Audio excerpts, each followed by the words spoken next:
Dans cette vidéo et dans la continuité des précédentes, on va évoquer une nouvelle affaire sous un angle juridique. C'est l'affaire de l'ambassade du Qatar. On est le 23 mai 2022, aux alentours de 6h15. Les horaires ne sont pas très bien déterminés, mais on serait aux alentours de 6h15 lorsqu'un homme pénètre de force dans l'établissement diplomatique. C'est alors qu'un agent de sécurité s'interpose. S'ensuit un échange de coups qui conduit à la mort de l'agent de sécurité. Au regard des faits qui sont parus dans l'actualité, on nous dit que la victime aurait été rouée de coups pendant plusieurs minutes sous les yeux des fonctionnaires de police, requis par une femme de ménage témoin de la scène, dans l'enceinte même de l'ambassade et sans intervention de ces policiers, malgré cette constatation d'atteinte à l'intégrité physique. Alors oui, bien évidemment, cette inaction des fonctionnaires de police, elle pose question, elle peut paraître choquante. Néanmoins, il faut se poser la question de ce qu'en dit le droit, et en particulier dans cette affaire, le droit international. Il faut savoir que la France, elle est soumise au respect de la Convention de Vienne sur les relations diplomatiques.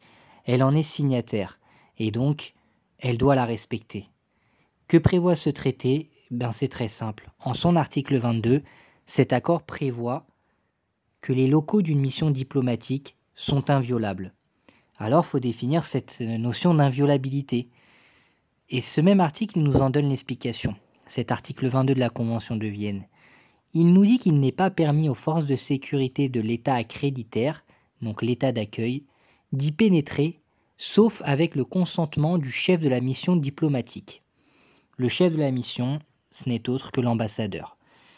Ça veut donc dire que sous aucun prétexte, sans le consentement de l'ambassadeur, les forces de sécurité, les policiers, les pompiers ne peuvent pénétrer dans une ambassade, ne peuvent pénétrer dans cette représentation diplomatique sans le consentement de l'ambassadeur. C'est une condition sine qua non. L'État d'accueil, il a bien sûr l'obligation de prendre toutes les mesures appropriées afin d'empêcher que les locaux diplomatiques ne soient envahis ou endommagés. Il ne faut pas que la paix de la mission soit troublée ou sa dignité amoindrie. C'est ce que nous prévoit aussi l'article 22. Mais cet article, on comprend très bien qu'il nous sous-entend une sécurisation uniquement extérieure. Donc les fonctionnaires de police sont tenus d'assurer la sécurité, on va dire, a priori, de l'ambassade. Pas son enceinte même, mais éviter toute dégradation ou toute pénétration d'un individu qui aurait des intentions susceptibles de constituer une infraction pénale. Alors on se pose la question. Comment les fonctionnaires auraient-ils pu pénétrer dans cette ambassade et faire cesser cette atteinte à l'intégrité physique? Donc on a dit que c'était avec un consentement de l'ambassadeur. Il faut comprendre comment ce consentement doit se manifester. Tout simplement par un écrit de l'ambassadeur ou de son représentant. On va parler d'une réquisition écrite d'emploi de la force par l'État accréditaire, l'État d'accueil. C'est ce qui s'est produit malheureusement trop tard car la victime était décédée au moment de l'intervention des secours. Ils ne sont pas parvenus à la réanimer. L'autorisation d'intervenir est arrivée 1 heure approximativement après le début. Et c'est ce qui, aux yeux d'un œil extérieur, c'est ce qui peut paraître choquant.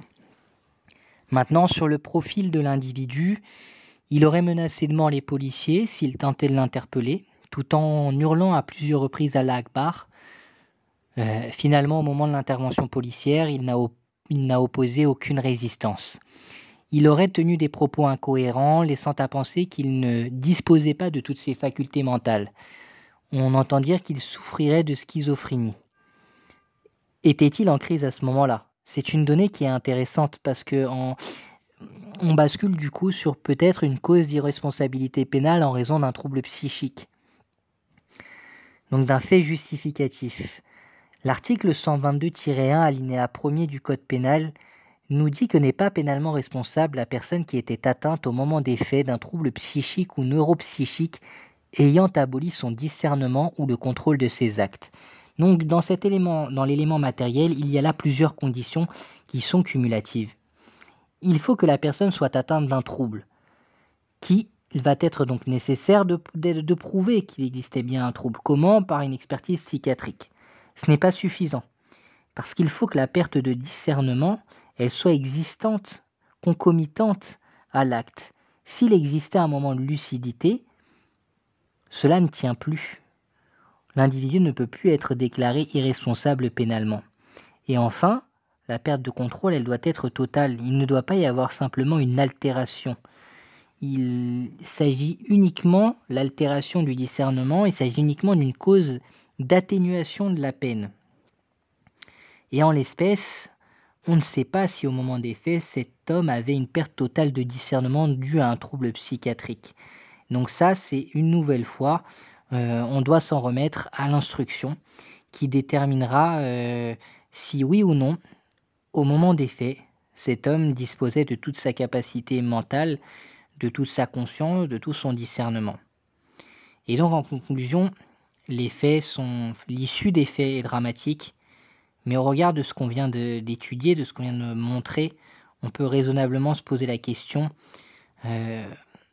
d'une évolution de la législation sous couvert du droit international permettant éventuellement aux fonctionnaires de police d'intervenir dans le cadre de dangers imminents de constatation d'une tentative de crime flagrante.